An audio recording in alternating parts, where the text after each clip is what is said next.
নমস্কার বন্ধুরা, welcome back to my channel Champa রান্নাঘর। আজ আমি আপনাদের সঙ্গে শেয়ার করব কাঁচা ডিম আর মটর দিয়ে দুর্দান্ত স্বাদের কাঁচা ডিমের রেসিপি। খেতে হবে ভীষণই টেস্টি, সম্পূর্ণ নতুন একটা রেসিপি।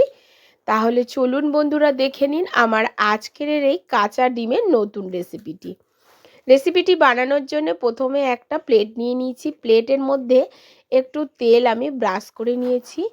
এখন এর মধ্যে 3টে ডিমকে আমি ফাটিয়ে নেব। বন্ধুরা, এখানে আপনারা ডিমের পরিমাণটা বাড়াতে বা কমাতে পারেন। প্লিজ বন্ধুরা, প্রথম থেকে শেষ পর্যন্ত ভিডিওটি দেখবেন। ভিডিওটি কিন্তু বেশ ইউনিক একটা রেসিপি। এখন এই ডিমের মধ্যে দিয়ে দেব পরিমাণ মতো লবণ আর গোলমরিচের গুঁড়ো। আপনারা চাইলে আরও যে কোনো মশলাও এই ডিমের মধ্যে ব্যবহার করতে পারেন, তবে আমি মূলত এখানে লবণ আর গোলমরিচের গুঁড়োটা ব্যবহার করেছি। আর দিয়ে দেবো একদম সরু সরু করে কেটে রাখা কিছুটা পেঁয়াজ কুচি। সমস্ত উপকরণ দিয়ে খুব ভালো করে ডিমটাকে একটু ফেটিয়ে নিতে হবে। একটা কাঁটা চামচ দিয়ে পেঁয়াজ দেওয়ার পরে ডিমটাকে আমি খুব ভালো করে ফেটিয়ে নেব। প্লিজ বন্ধুরা, প্রথম থেকে শেষ পর্যন্ত ভিডিওটি দেখবেন। ভিডিওটি কিন্তু বেশ ইউনিক আর একটা দুর্দান্ত স্বাদের রেসিপি। এই রেসিপি থাকলে আপনারা মাছ মাংসর স্বাদ ভুলে যাবেন।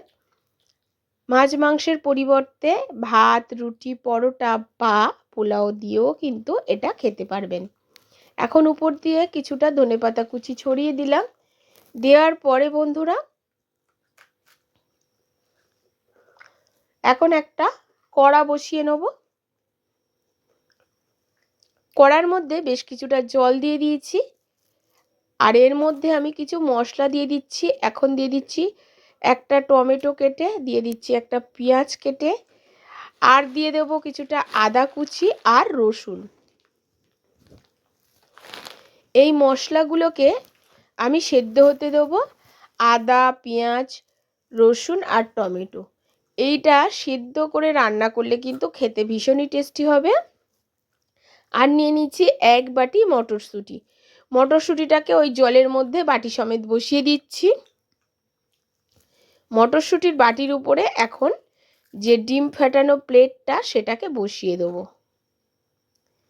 গ্যাসের ফ্লেমটা তো আগে থেকে অনই করে রেখেছিলাম। এবার উপর দিয়ে ঢাকা চাপা দিয়ে মাত্র হাই ফ্লেমে 5 মিনিট হতে দেবো, এর বেশি নয় বন্ধুরা।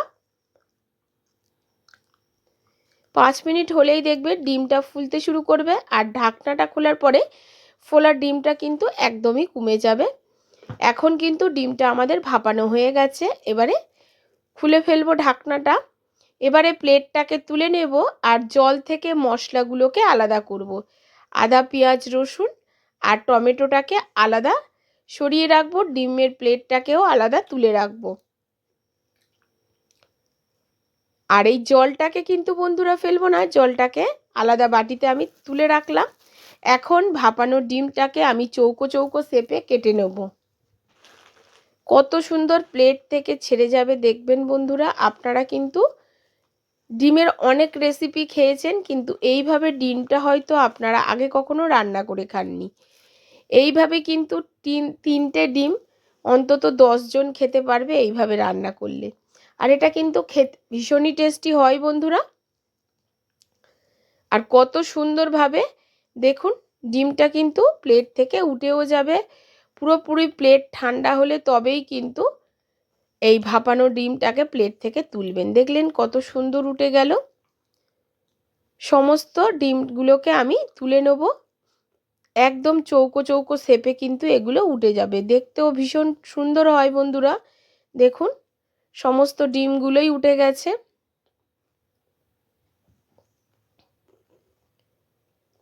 এবারে চলে যাব যে মশলাগুলোকে তুলে নিয়েছিলাম, পেঁয়াজ, টমেটো, আদা, রসুন, সেটাকে একটু ব্লেন্ডারে ব্লেন্ড করে নেব।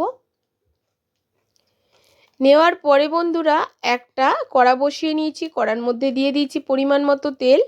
তেলটা গরম হলে দিয়ে দেব জিরা ফোড়ন। জিরেটাকে একটু নাড়াচাড়া করে ভাজা ভাজা করে নেব। যখন একটা সুন্দর গন্ধ বেরোবে এর মধ্যে আমি দিয়ে দিচ্ছি কিছুটা ক্যাপসিকাম কুচি। এখানে ক্যাপসিকামটা সম্পূর্ণ অপশনাল, আপনারা চাইলে দিতে পারেন, না হলে স্কিপ করতে পারেন।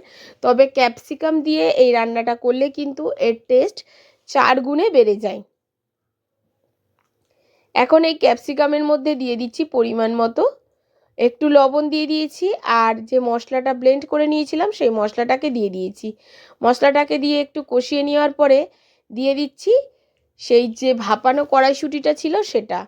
এই মটরশুঁটিগুলোও কিন্তু প্রায় সেদ্ধ হয়ে গেছে। মটরশুঁটিটা মশলার সঙ্গে একটু কষিয়ে নেব। এটাকে কষাতে কষাতে এর মধ্যে কিছু গুঁড়ো মশলা আমি ব্যবহার করব। গুঁড়ো মশলার মধ্যে নিয়ে নিয়েছি হাফ চামচ জিরে গুঁড়ো, হাফ চামচ ধনিয়া গুঁড়ো, পরিমাণ মতো লবণ, পরিমাণ মতো হলুদ, লঙ্কার গুঁড়ো 2 রকমের, একটা হচ্ছে কাশ্মীরি লঙ্কার গুঁড়ো, একটা হচ্ছে ঝাল লঙ্কার গুঁড়ো, সবই হাফ চামচ করে এখানে একেবারে মশলাগুলোকে দিয়ে দিলাম। এবারে গুঁড়ো মশলাগুলোকে দিয়ে খুব ভালো করে কষাতে হবে। আমার এই ছোট্ট চ্যানেলে বন্ধুরা আপনাদের সাপোর্ট আর সাহায্য খুবই প্রয়োজন, প্লিজ সাপোর্ট করবেন আর পাশে থাকবেন। যে সেদ্ধ করা জলটাকে আমি তুলে রেখেছিলাম সেখান থেকে একটু জল দিয়ে মশলাগুলোকে খুব ভালো করে আমি কষিয়ে নিচ্ছি। মশলাগুলো যখন ঠিক এইরকম কষে যাবে আর তেল ছাড়তে শুরু করবে তখন আমি দিয়ে দেবো এর মধ্যে যে জলটা রয়ে গেছে সেই জলটাকে এর মধ্যে মিশিয়ে দেবো। মশলা সিদ্ধ করার যে জলটা, এটা কিন্তু স্বাদে গুণে মানে একদম ভরপুর, স্বাদে গন্ধে একদমই ভরপুর জলটা কিন্তু ফেলবেন না, জলটা দিয়েই গ্রেভিটা বানাবেন। এবারে দেখুন এই গ্রেভিটাকে আমি জল দিয়ে ফুটতে দেবো। খুবই তাড়াতাড়ি রান্নাটা হয়ে যায় বন্ধুরা। ঠিক যখন এইরকম ফুটতে শুরু করবে তখন এর মধ্যে দিয়ে দিচ্ছি পরিমাণ মতো আর একটু লবণ, কারণ মনে হলো লবণটা একটু কম আছে তার জন্য আর একটু লবণ অ্যাড করলাম। করার পরে এর মধ্যে ভাপানো যে ডিমের টুকরোগুলোকে চৌকো চৌকো শেপে করে রেখেছিলাম সেগুলোকে আমি দিয়ে দেবো। কত সুন্দর দেখতে হয়েছে দেখতেই পাচ্ছেন বন্ধুরা। আর এই ভাপানো ডিমগুলোকে দিয়ে দেওয়ার পরে মাত্র 2 থেকে 3 মিনিট মিডিয়াম ফ্লেমে ফুটতে দেবো, এর বেশি নয় কিন্তু বন্ধুরা, কারণ ডিমগুলো এমনিতেই ভাপানো মানে সিদ্ধ করা আছে। সমস্ত ডিমের টুকরোগুলোকে দিয়ে খুব ভালো করে মশলার সাথে আমি মিশিয়ে নিচ্ছি। একদম গা মাখা তৈরি হবে, কোনো রকম ঝোল থাকবে না। এইভাবে একবার ডিমটা রান্না করে খেয়ে দেখবেন বন্ধুরা, তারপরে আমাকে কমেন্ট করে জানাবেন যে এই ডিমের রেসিপি আপনাদের কেমন লাগলো। এবার উপর থেকে একটু ধনেপাতা কুচি ছড়িয়ে দিলাম। আর দেখুন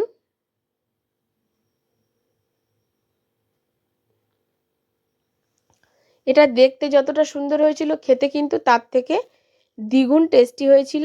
এখন আমাদের রান্নাটা একেবারে কমপ্লিট হয়ে গেছে। এখন একটা পাত্রে আমি তুলে দেখাবো। একদম গা মাখা হয়ে গেছে। ঠিক এই রকম হতে হবে বন্ধুরা। আপনারা ডিমের পরিমাণটা বাড়ানো কমানোর সঙ্গে সঙ্গে মশলাগুলোর পরিমাণটাও বাড়িয়ে নেবেন আর মটরশুঁটির পরিমাণটাও একটু বাড়িয়ে নেবেন। খেতে ভীষণই টেস্টি হয়েছিল। এবারে এটাকে একটা পাত্রে তুলে আমি আপনাদেরকে দেখাচ্ছি। দেখুন বন্ধুরা কেমন হয়েছে এই ডিমের রেসিপি। আশা করছি আমার আজকের রেসিপি আপনাদের ভালো লেগেছে। যদি ভালো লাগে অবশ্যই একটা লাইক করবেন, শেয়ার করবেন আর কমেন্ট করে জানাতে ভুলবেন না আপনারা কোথা থেকে আমার ভিডিওটি দেখছেন। নমস্কার বন্ধুরা, সুস্থ থাকবেন আর ভালো থাকবেন। কতটা সফট আপনারা নিশ্চয়ই দেখতে পাচ্ছেন, আপনাদেরকে কেটেও একটু দেখিয়ে দিলাম। কী যে টেস্ট, কী যে স্বাদ গন্ধ, আপনারা একবার অন্তত না খেলে বুঝতেই পারবেন না বন্ধুরা। আজ এই পর্যন্ত।